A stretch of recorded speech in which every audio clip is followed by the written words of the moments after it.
zaman Covid, fenomena itu kan di luar perkiraan kita lah. Pasar sepi, harga telur turun, terus kebutuhan pakan naik.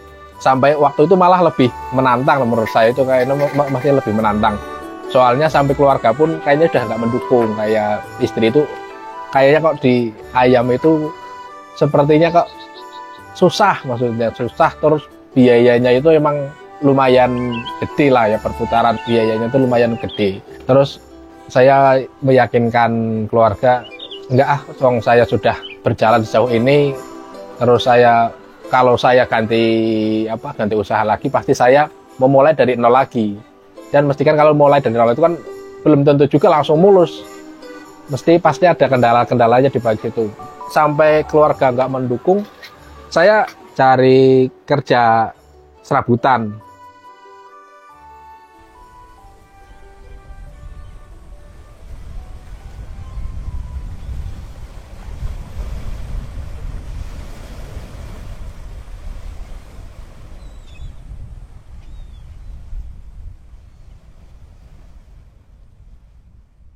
Assalamualaikum warahmatullahi wabarakatuh.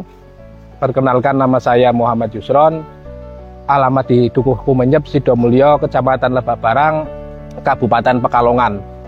Lebak Barang itu posisinya bisa dikatakan yang paling selatan, berarti kidul. Kalau bahasa Jawanya paling kidul. Ya kalau dari kantor kabupaten kemungkinan 25 sampai 27 km.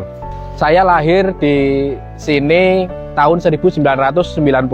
Saya sekolah SD sekitar umur 7 tahun 97. Setelah sekolah SD saya sudah mulai bekerja membantu orang tua ya, dari ngarit, ngrumati wedhus, terus sapi. Di sela-sela sekolah itu saya sudah melakukan hal seperti itu, kulik, metik kopi, metik cengkeh, itu juga sering masih saya lakukan. Pertama kali ke Jakarta, saya ikut kakak saya. Kebetulan kakak saya itu bekerja di bengkel las. Ikut bekerja di bengkel las dengan ilmu yang saya sebenarnya nggak tahu sama sekali.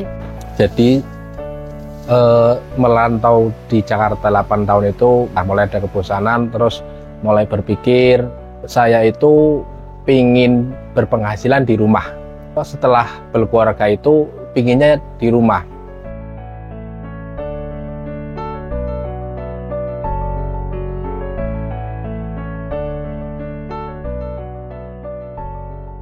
Saya mulai belajar, mulai mencari ilmu, mulai mencari referensi ya, itu lewat kayak YouTube, apa sih yang bisa saya lakukan di rumah, apa yang bisa menghasilkan di rumah. Kepikiran berternak ini, berternak itu macam-macam dulu, belum fokus ke satu ternak itu belum. Jadi awal mula menemukan saya terjun ke perayaman itu ketika saya ketemu sama teman yang kebetulan dia sudah berkecimpung di dunia perteluran. Jadi saya sharing-sharing, terus peluangnya bagaimana, oh ternyata katanya masih bagus. Akhirnya saya lebih mantap, lebih percaya diri, dan saya mulai bikin kandang. Bikin kandang itu posisi saya belum keluar dari pekerjaan, istilahnya saya cuma pulang kampung. Setelah kandang jadi, saya baru memutuskan untuk mulai fokus bisnis ayam di kampung dengan modal tabungan selama merantau. Jadi setelah saya mulai bikin kandang, saya beli ayam. Dulu saya pertama itu saya beli ayam dari Jawa Timur. Saya beli lewat komunitas ayam di Facebook, terus dikirim ke sini, sistem bayar COD. Umur ayam dulu waktu itu kalau nggak salah itu 16 minggu. Dengan perhitungan umur 16 minggu itu, dengan perhitungan 2 bulan lagi maksimal itu harus bisa untuk beli pakan. Waktu itu saya masih belajar, itu populasi 200 ekor. Kalau di dunia perayaman produksi sudah nggak di luar perkiraan kan pasti biaya lebih membengkak. Itu saya sampai bingung ya mau ngapain, bener-bener bingung, maksudnya ini sudah berjalan, tapi udah berjalan dengan kondisi kayak dibilang bisa udah kurang modal, baru mulai udah kurang modal. Terus saya ngobrol sama temen, cuman lebih sulit lagi kata teman saya itu bertahan. Kita udah jalan, tidak sesuai apa yang kita harapkan, bertahannya itu bagaimana tuh ternyata emang benar. Alhasil saya mencoba dengan kerja sambilan tambahan, jadi saya mulai kerja serabutan lagi, pernah buruh mencangkul itu juga pernah saya lakukan, terus dagang jajan anak-anak itu juga sudah pernah. Perjalanannya waktu, produksi udah bisa nutup dari kebutuhan pakan sehari-hari, terus ada sisa sedikit itu saya tabung. Terus karena saya masih bekerja serabutan, saya masih bisa untuk jajan anak itu dari kerja serabutan itu, dan hasil dari yang awal mula 100 itu saya bisa tabung. Saya mulai berpikir saya mungkin harus lebih besar daripada ini biar perputarannya itu lebih stabil. Dari 200 ekor itu punya tabungan, nyicil kayak bikin kandang itu, nyicil beli kayu, beli seng, itu saya masih nyicil semua. Alhamdulillah setelah tadinya kayak udah mau kehabisan modal, saya bisa bikin kandang yang kedua. Di kandang kedua itu saya berpikir juga maksudnya kayaknya ini akan lebih mudah, ternyata enggak juga. Setelah saya bikin kandang sudah jadi belum ada isinya itu, ada kayak zaman Covid, fenomena itu kan di luar perkiraan kita lah. Pasar sepi, harga telur turun, terus kebutuhan pakan naik, sampai waktu itu malah lebih menantang. Menurut saya itu kayaknya masih lebih menantang.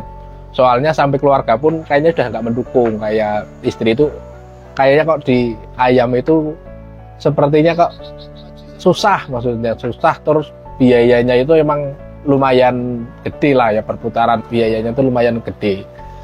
Terus saya meyakinkan keluarga, enggak saya sudah berjalan sejauh ini, terus kalau saya ganti usaha lagi, pasti saya memulai dari nol lagi.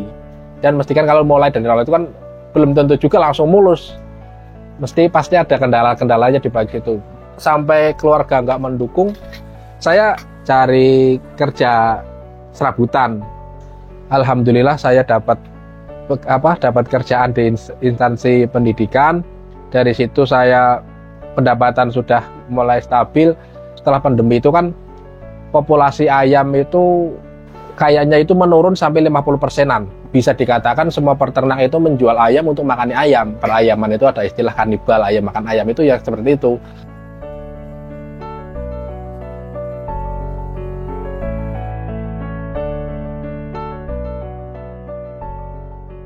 Jadi awal mula saya ternak itu sekitar 200 ekor. Sekarang sudah alhamdulillah 1000 lebih, dengan kapasitas kandang produksi yang saya punya itu kurang lebih 1.500. Cuman karena kemarin sempat diakhir dan belum sempat ngisi lagi, ya sekitar 1000 lebih.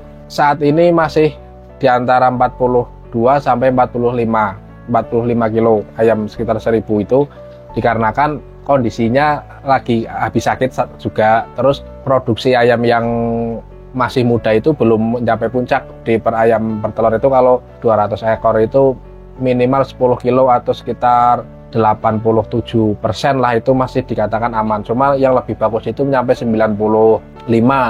Kalau pakan saya menggunakan pakan selmik ya, jadi kita nyampur sendiri, kita belanja jagung, kita belanja konsentrat, kita belanja katul, nanti kita tinggal mengikuti aja. Itu udah tertera di label konsentrat, kita tinggal mengikuti. Jadi itu saya rasa lebih menghemat biaya pakan, cuman tenaganya lebih ekstra karena kita harus belanja ke sana sehari 2 kali, dengan pagi sekitar 65, terus kalau sore sama, dengan jumlah segitu sama, pagi dan sore sama.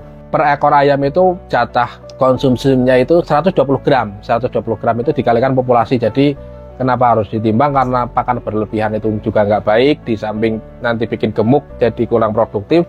Diusahakan itu biar pas, sesuai takaran, gizinya sesuai. Jadi kalau pakan yang paling susah dicari saat ini adalah jagung karena bulan-bulan ini ya, bulan ini termasuk jagung itu tinggi banget, harganya itu nyampe melebihi dari standar lah ya.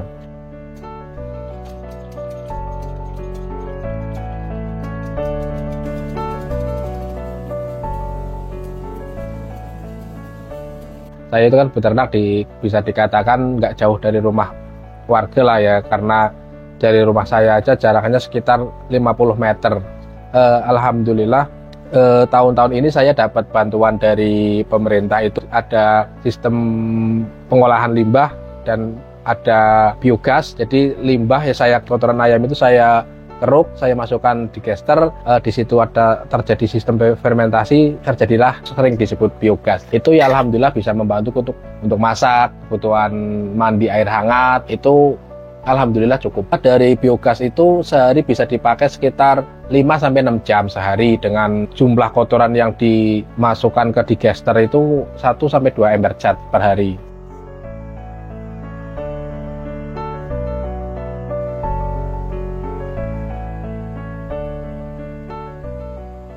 Ya, saya juga pernah punya pengalaman mengirim telur itu nggak jauh dari rumah sih ya. Entah kenapa dari rumah berasa aman, cuma waktu diantar ke warung itu sudah sampai warung, tinggal istilahnya menyerahkan dan jadi uang ya. Ternyata di situ itu jatuh. Kalau sistem penjualan saya banyak yang antar, ada juga yang diambil karena jauh. Oh, kalau harga telur itu per daerah itu ada patokannya masing-masing. Itu biasanya dari koperasi yang menentukan harga, dengan biasanya itu kalau di daerah Pekalongan seringnya update itu jam 10 sampai jam 11, itu paling cepat itu biasanya jam 10 itu baru update harga. Jadi 10 siang. Jadi kita hanya mengikuti harga. Kalau kita punya ayam itu nggak boleh satu umur. Minimal kalau pas sudah produksi atau umurnya udah waktu akhir, itu kalau harganya nggak imbang dengan harga pakan itu biasanya akan sangat berat. Soalnya usia ayam tua itu produktifnya itu sudah mulai berkurang.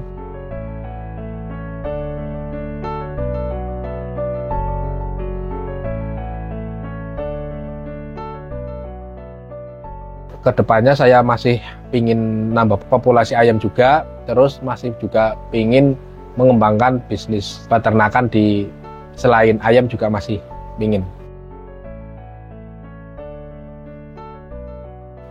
Saya Muhammad Yusron. Wassalamualaikum warahmatullahi wabarakatuh.